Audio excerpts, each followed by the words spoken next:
Assalamualaikum warahmatullahi wabarakatuh. Perkenalkan, nama saya Sarah Binasti dengan NIM 22010200028. Saya mahasiswi dari Universitas Maritim Raja Ali Haji. Di sini saya akan menjelaskan sedikit pengertian tentang ROM atau Read Only Memory. Baik, langsung saja saya masuki tentang ROM. Yang pertama di sini ada pengertian dari ROM. ROM merupakan singkatan dari Read Only Memory. ROM dapat didefinisikan sebagai perangkat memori atau suatu media penyimpanan yang menyimpan informasi secara permanen. Memori ini disebut Read Only Memory karena kita hanya dapat membaca program dan data yang tersimpan di dalamnya, tetapi tidak dapat menulis di dalamnya. ROM berisi sekering elektronik internal khusus yang dapat diprogram untuk pola interkoneksi informasi yang diperlukan. Setelah pola atau informasi terbentuk, ia akan tetap ada di dalam unit bahkan ketika daya dimatikan. Oleh karena itu, ROM bersifat non-volatil karena tetap menyimpan informasi bahkan ketika daya atau komputer dimatikan.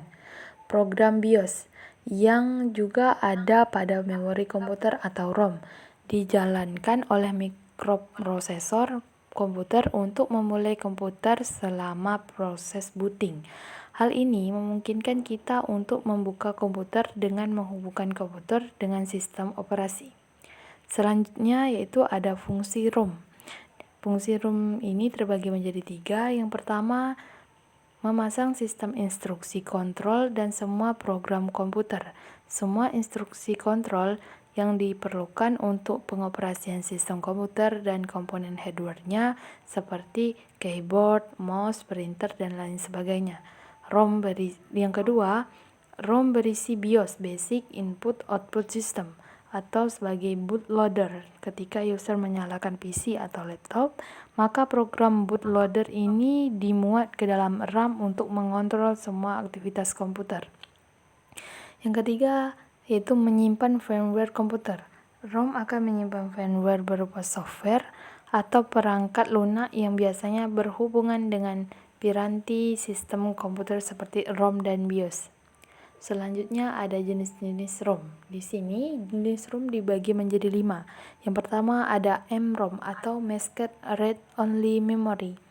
MROM adalah jenis ROM tertua yang sudah usang dan telah lama tidak digunakan lagi hingga saat ini. Jenis ROM ini tidak dapat dimodifikasi, diprogram ulang, dan bahkan dihapus karena program ini instruksi disimpan pada saat diproduksi oleh pabrik. Yang kedua, PROM atau Programmable ROM. PROM ini adalah tipe ROM yang diproduksi sebagai memori yang kosong untuk diisi data, seperti CD-ROM yang mana data dapat ditulis atau diisi setelah manufaktur. Yang ketiga ada EPROM atau Erasable Programmable ROM. EPROM adalah chip ROM yang dapat dihapus dengan cara mengekspos chip dengan sinar ultraviolet dalam intensitas tinggi sekitar 20 menit. Setelah dilakukan ekspos, maka EPROM dapat diprogram ulang. Yang keempat ada EEPROM atau Electrically Erasable Programmable ROM.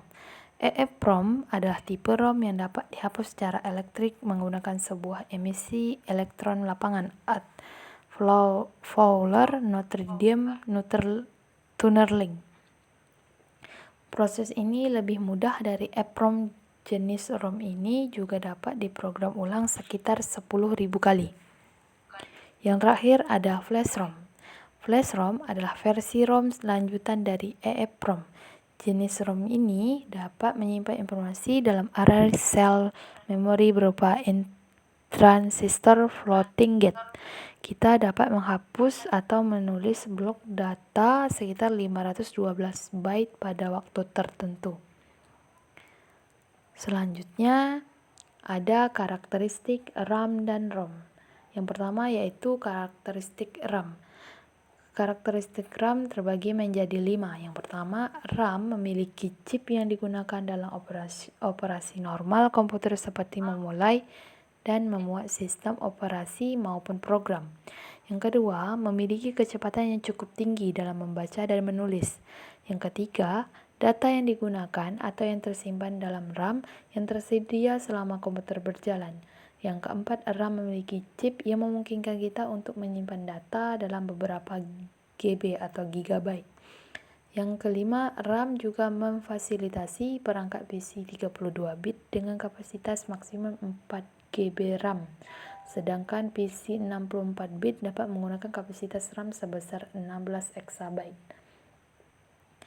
Selanjutnya, karakteristik dari ROM. Di sini dibagi menjadi 4. Yang pertama, ROM memungkinkan komputer untuk menulis data sekali, tetapi kita dapat membaca atau mengaksesnya setiap saat. Chip ROM digunakan dalam proses startup komputer modern. Yang ketiga, ROM merupakan memori non-volatil yang hanya menyimpan beberapa megabyte atau MB data, mencapai 4 MB atau lebih per chipnya. Yang terakhir, sifatnya non-volatil, tidak mudah menguap. Data yang tersimpan akan tetap ada bahkan dalam keadaan daya listrik dimatikan. Lalu ada cara kerja dari ROM. Sebenarnya, cara kerja dari ROM ini sangat sederhana, yang mana pemilik perangkat komputer akan memasukkan data-data yang umumnya berupa software default pabrik ke dalam chip ROM. Bisa dilihat pada gambar yang ada di bawah. Lalu kesimpulan. Nah, jadi di sini dari pengertian yang sudah saya jelaskan, saya bisa mengambil kesimpulan bahwa ROM menjadi salah satu memori pembaca yang dapat menyimpan suatu data secara permanen, berbeda dengan RAM yang mengakses data secara acak sementara. Keberadaan ROM dapat ditemukan di bagian motherboard komputer dan chip yang berguna untuk menyimpan informasi dan instruksi firmware, yaitu piranti yang berhubungan dengan perangkat keras komputer. ROM juga merupakan perangkat keras yang terdapat dalam komputer, yang berupa chip memori yang datanya hanya dapat dibaca saja. Fungsi dari ROM sendiri yaitu untuk menyimpan sebuah informasi data permanen dan firmware yang berupa software sistem komputer.